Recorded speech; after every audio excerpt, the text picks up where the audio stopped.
confronted what I had said. If I had said something, ako po mismo yung lalapit sa tao and will fix it because I don't like that I said that not to them.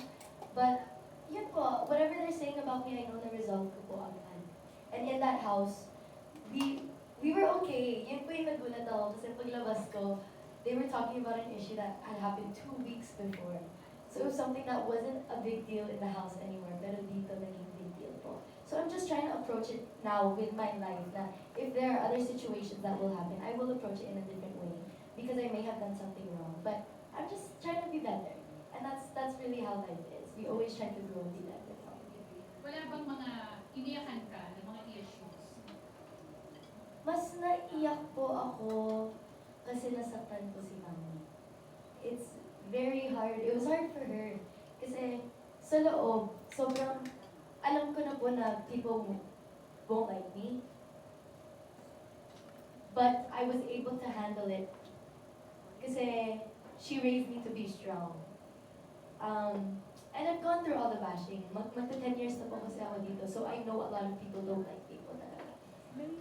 But for her, na mag-isa po siya dito sa labas, she doesn't know what truly is happening inside. She's watching also just as a casual viewer.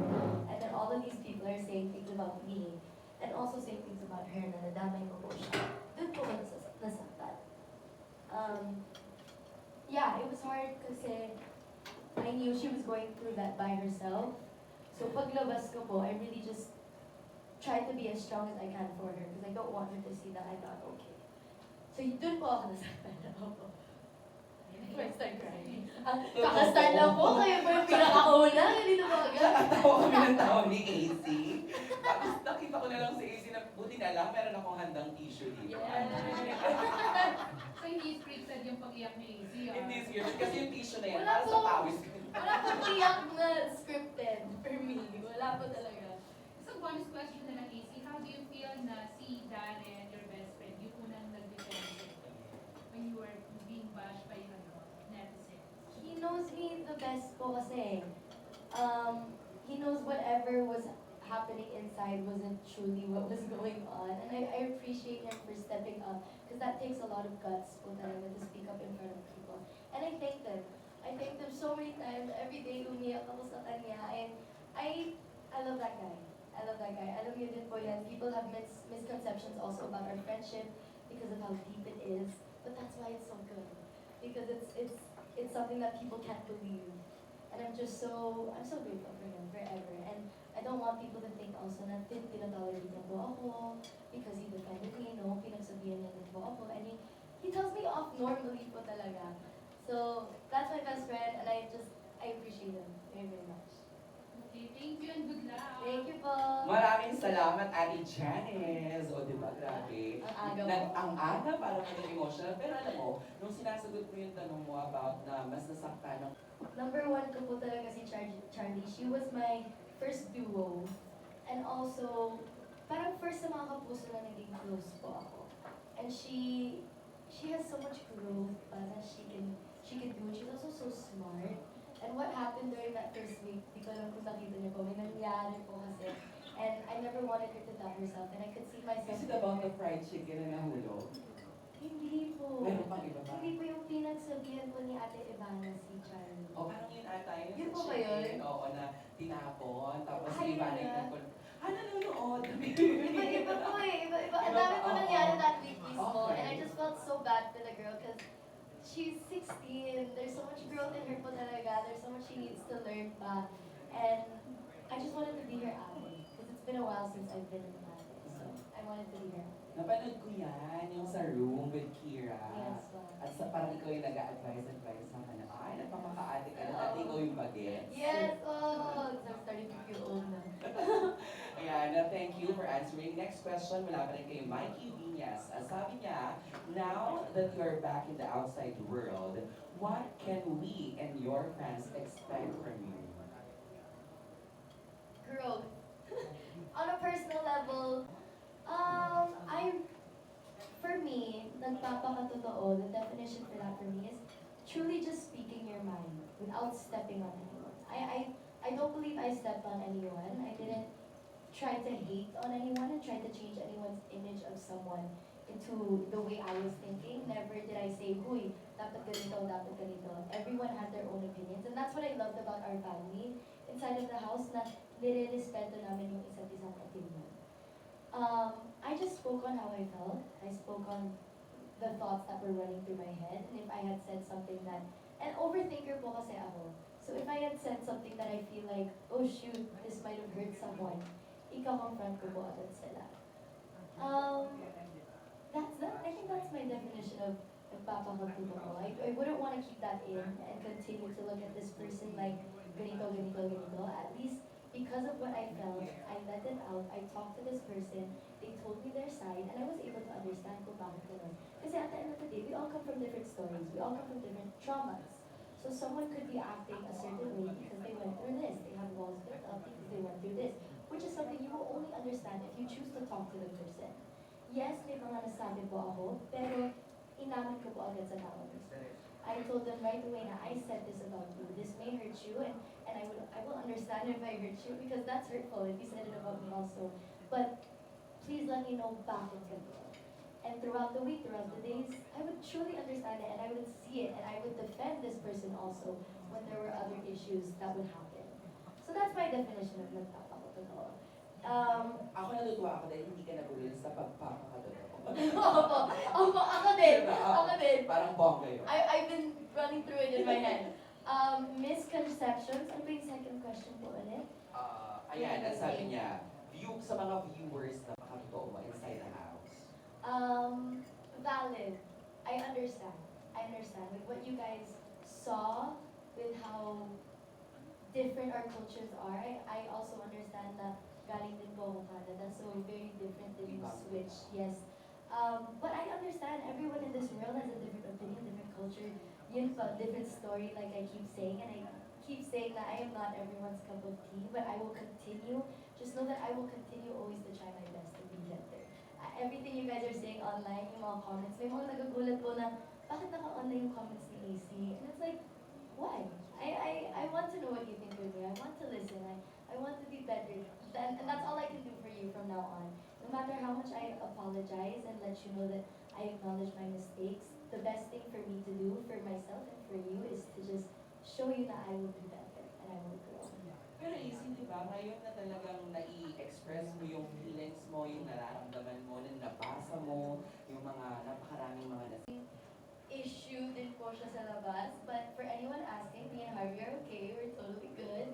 If anything, we have gotten stronger because the time apart and the time of not having communication made us stronger individually. So now that we're back together and we chose to be with each other, has made us so much stronger. Though may mga issues, alam ko po na may na nagsa-circulate, but he knows me eh. People know me na when I feel close to a person, with Darren, nakikita niyo naman po ako with Darren na ganun po talaga ako with no malisya, no meaning at all. And I clarified so many times in that house na may jowa nga po ako, na may Harvey po ako. And, yeah, oo, na,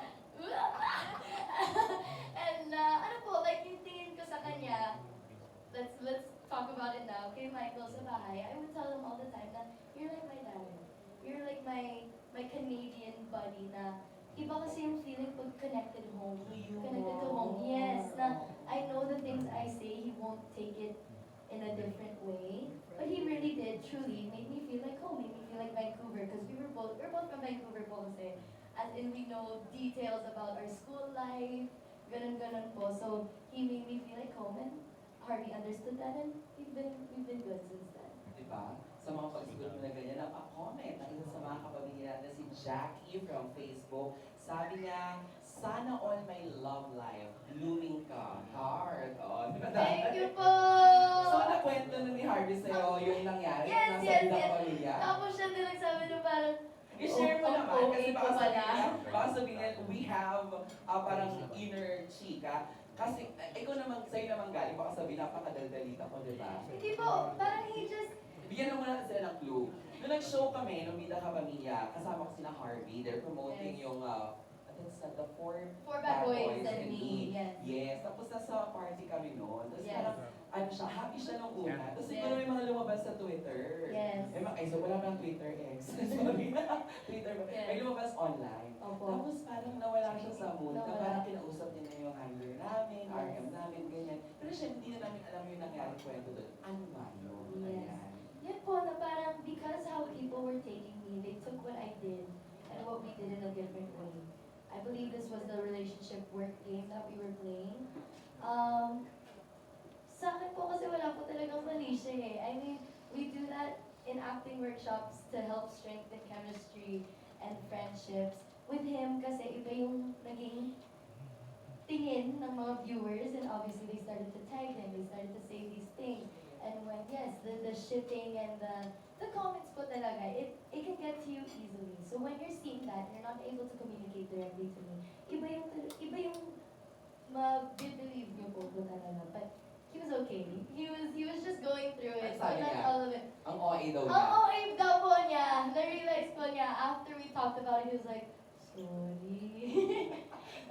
So in short, nabanggit pa niya sa'yo na bukod sa okay, nagselos. Yes, may factor po na gano'n. Ako naman din po, nagsiselos naman din po ako. Normal po yun sa tao. But communication really fixes everything. Okay, sundutin na natin. May naging episode sa Pinoy Big Brother House na parang for us viewers from the outside the world perspective, parang closure ito with you and Bianca. And parang ang sabi nga dito, kamusta na kayo ni Bianca? You consider ba that episode or yung nangyari sa inyo na closure nyo at napag-usap Harvey kung ano yung nangyari sa inyo sa loob ng bahay with Bianca? Yes, me and Beyonce are so good. Na-realize ko na ang dami nyo din po hindi nakita. So people think na parang it was just that conversation and then done. But we got to spend 2 weeks together. I sleep beside her. So she was the one I would always say good morning to first and my good night last. Nagdi-debrief pa po kami every day. And Parang sariling debriefing. oh, may sariling debriefing po kami every day na parang, how did our day go? How did you feel about this day? And same kasi po kami, like, our humor, yung pagka-maingay po namin is on the same level. So, yeah, and she taught me how to cook, and I would teach her, like, moves every now and then. So our friendship really got better, and I'm so glad that we were able to fix things right on the spot in that house. And kaya sobrang ano po ako pagpasok niya, kasi I just wanted to fix things right away. Ayoko po yung naiilang po kami or may wall between us. I wanted us to be so okay. Because in the first place, me and her, wala po kami personal problem. We just have common denominators and people who were saying things about us, which was causing this ilang factor. So I wanted to approach it right away and fix things right away. Break the ice. To break the ice po talaga, so that we could spend the next 2 weeks, or yun nga po, kasi na-update po ako early, the next 2 weeks with no walls. And we really fixed things. We really bonded so much. And I told Harvey, I was like, paglabas ng Bianca, mag-hangout tayo, please. You know, and sinabi ko din yun kay Bianca. I was like, Bianca, okay ka naman kay Harps, no? And she was like, yeah. And I was like, okay, let's hang out. Para okay na lahat. Because it's not, if between the three of us, we're okay, I think everyone should be okay with it also. Ang taray, di ba? Siya at gusto nilang mas malaman. What's the story all about? Sa PBB, alam ko yung isa sa pinaka naging most heartbreaking ganap sa'yo yung sa lolo mo na umuwi, nilabas ka, at yun pa yung nagpaano sa'yo as big winner. Michael, gusto Jayo, nakakainis ka. Hindi pwede mo sinungaling sa'yo. Kasi every time talaga na naging Pag may problema as tayo. much as possible talaga yung gusto ko yung honest. Kaya sobrang tinatry ko na hindi parang iniiwasan yung mga interview. Pero kasi mahal kita. My house, Every time Mami na Ludi. Mamaludi,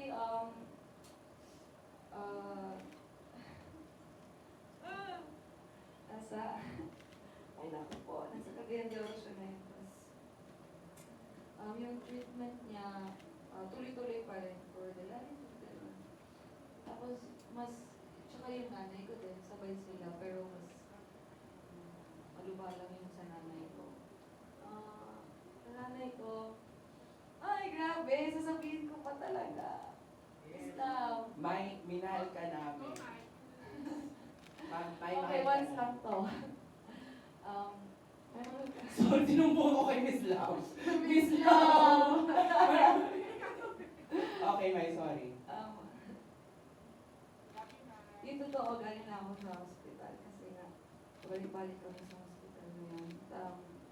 Please, kapag sasabihin ko to, huwag niyo kong kaawaan. I just need your prayers lang. Yun lang. Yun lang talaga ko. Kaya isa sa mga ayoko talaga mag-open up is ayoko yung parang, ano ba, parang may awa ko sa akin. Pero, I know it will help me din parang malaman niyo kung saan ako nanggaling. Yun yung nanay ko, matagal nang may cancer. Almost 2 years na.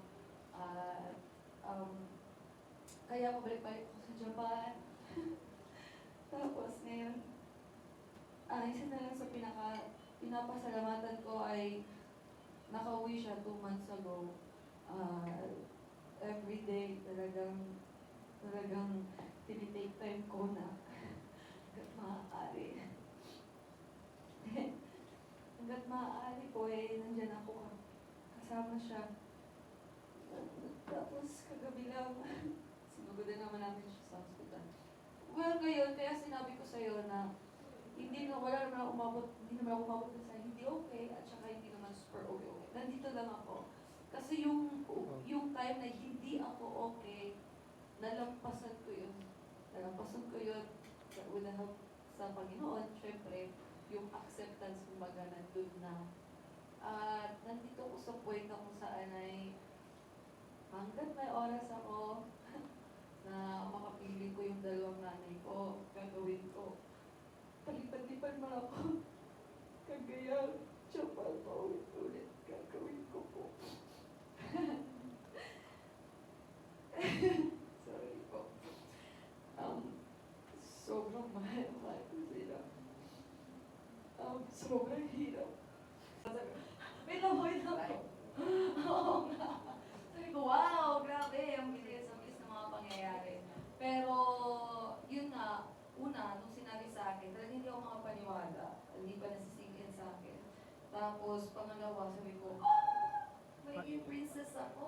Wow. And knowing Disney, alam natin, lahat yan, lahat ng mga Disney princesses, very timeless yung story nila, and for me to be part of it, talagang dream come true talaga para sa akin. Snow White pa, kilig ako talaga. Pero, hindi ko rin naman masasabi na naging smooth yung flow ng pag-aaral ko dun sa song kasi para sa akin never ako kakanta at saka never ako nagtutong kumanta ng parang a genre ng song na parang theatrical yung way niya. Mga ganun. So parang binigyan ako isang araw para mag-prepare. So thank you Miss Annie. Thank you po Miss Annie, yung isa sa mga vocal coach ko dahil tinulungan niya po talaga ako na mairaos yung kanta na sa anime. And I'm very thankful din sa mga anak ko parang rinig na dahil they ended up parang like it. Hopefully. yun na yung narinig ko.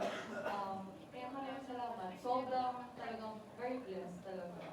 Kahit pa paano, naranasan ko maging prinsesa. Prinsipe na lang talaga. Ang pula. Pero sabi mo nga, in God's perfect timing, darating ang Really, time. right? Totoo. May pinag-usapan na yung about music. Hindi naman yung first time na marinig ka dahil grabe diba, phenomenal. Ang amang kabogera, talagang daming na-amaze ka pa nagpa-perform ka. Sa mata nating mga kapamilya at mata ng mga kapuso na laging, kumbaga, yung mga Parang fans. may pagpapanggabang Yes po.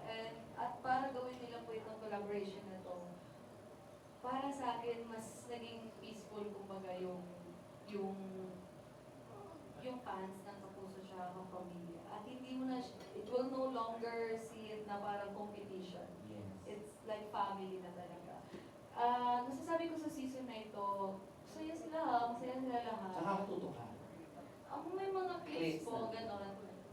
Hindi naman naging perfect kasi nobody's perfect naman. Lahat naman tayo may flaws, lahat naman tayo may mistakes. Pero syempre, hindi din naman yun yung magiging excuse natin to keep parang doing mistakes. Ako, like si AC, mahal na mahal ko si AC. Isa siya sa mga baby girl ko talaga. Matagal ko na siyang baby girl dito sa industry na ito. At dahil mahal ko siya, hindi ko tinotolerate din yung mga mistakes niya. As long as na accessible po to learn from your mistakes. And that's okay. At yun yung nakikita ko kay AC. Pero napapansin niyo naman sa PBB, every time na nagkakamali siya, nagiging aware siya agad, sorry siya agad. Kasi it's part of growing eh. Kaya okay lang. Sino ba naman po tayo para hindi bigyan ng chance yung mga taong nagkasala? Eh tayo, hindi din tayo perfecto. Kaya, sa madaling salita, sana, instead of pulling people down, why not just help each other up to be better? Kasi at the end of the day, we all gonna end up in the same place. So why not just choose kindness po as long as we're here pa? Thank you so much, Mai. At dahil usapang Pinoy Big Brother naman, ang susunod na magtatanong ay si Carlos Aragon ng Mega Kapamilya. Ako na lang, okay. Dahil napibisi na ko na. Sabi niya, kung halimbawa bibigyan ka ng pagkakataon na muling pumasok sa loob ng bahay ni Kuya, sino sa tingin mo ang magiging ka-close mo? Feeling ko si Sneer. Is near. Opo, feeling ko si Sneer, hindi dahil Bisaya din siya, feeling ko mag-click din kami kasi nakakatawa din siya. Talaga. Nakikita ko din yung sarili ko sa kanya minsan, nandun ako sa BBB. May mga bumabalik ng mga clip ko doon, 38 kilos lang ako noon. Tama na po. Hindi na po ulit lumalabas. Opo. Nakukumpara. Opo. Grabe. Kasi 10 kilos yung nadagdag sa akin ngayon, 48. Baka yung longest season na Kaya hindi ako masabing maganda ako ni Kuya. ang designers. Sila Fern Juan, Sir Nery Beltran, Mark Baumgartner, Michael Cinco, etc. May pressure ba sa'yo, Mai, na nararamdaman tuwing may mga ganitong event at yung preparation sa mga fall like this? Sa lahat naman po ng ginagawa ko po, DJ, maliit na proyekto or malaking proyekto, talagang hanggat maaari, gumagawa ako ng paraan to prepare myself. Parang equally na binibigay ko yung tamang enough effort bawat proyekto. At isa na dito yung sa fashion, mga fashion show, yung sa paglakad na po, every time na may fashion week or kaya naman may event na event, hindi nawawala po yung pressure. Pero hindi ko din naman po hinahayaan na kainin ako ng pressure. Dahil din gusto ko din yung ginagawa ko, nag-enjoy po ako. Nag-enjoy ako sa preparation ko before siya mangyari. Perfect. Ayan, may tanong ka siya, Kaltong. What do you consider to be your greatest asset? Hindi ko alam po eh. Ikaw makakasagot. Feeling ko yung di ba lahat iniin na maging ganyan, yung buto-butuhan. Ay, buto-butuhan. Ay, ito pa yata. Yun, di ba kasi, hindi kasi di ba buto-buto, di ba ganun yung shows? Huwag niyang i-wish yung katawan ko kasi kaya lang naman ako sobrang payat talaga po kahit anong kain ko dahil nga po sa may something sa gut ko. So hindi pa na yun Isa sa mga yung parang dinidil kong hyperactivity. Hindi kasi model look, di ba? Yung picnic, yung sa arts mo dito. Tapos di ba, pagka lumarang pa ka na sa fashion week talaga ba, di ba? Nung trinay namin, hindi ganun sa'yo. Pumuputok-putokan ng sabi. Kaya mo yan, pumayat ka nga eh. Ayan. Kasi, Spoiling. Without spoiling, kasi di ba I remember sa Bini, nagkaroon ng collaboration with, not sure yung Brazilian o Mexican. Oo, yung ganun. Yung sa'yo, Mai, ano to? Makabugera in a different language, gano'n? Amakagera Japanese version, Indian version. Lahat. Oo. Ay, konting patikim lang sa mga nakamiss. Yung upcoming album ko naman po ay collaborative din naman po yun sa mga songwriters ko from US. Kaya doon po magsisimula. So yun po. Wow! Ang taring yan. Kamusta yung sa pag-arte bukod sa Happy Crush sa Netflix? Ayan. Kailan ka ulit mapapanood? Teleserye, movie, ganyan. May mga ganun ba? Sa ngayon po, DJ, yun pa lang po, yung upcoming ko pong mini-series sa Happy Crush, ay sa Netflix, which is yung Happy Crush on April 24. Gaya ng sinabi ko po, kahit nag-try na po ako ng music at iba't ibang field po, hindi pa rin naman po nagko-close yung doors ko sa acting since doon po ako nagsimula po. Wala. Nung nasa industry pa ako. At lahat din nakanood natin, siyempre. Kahit pandemic, naglabas ng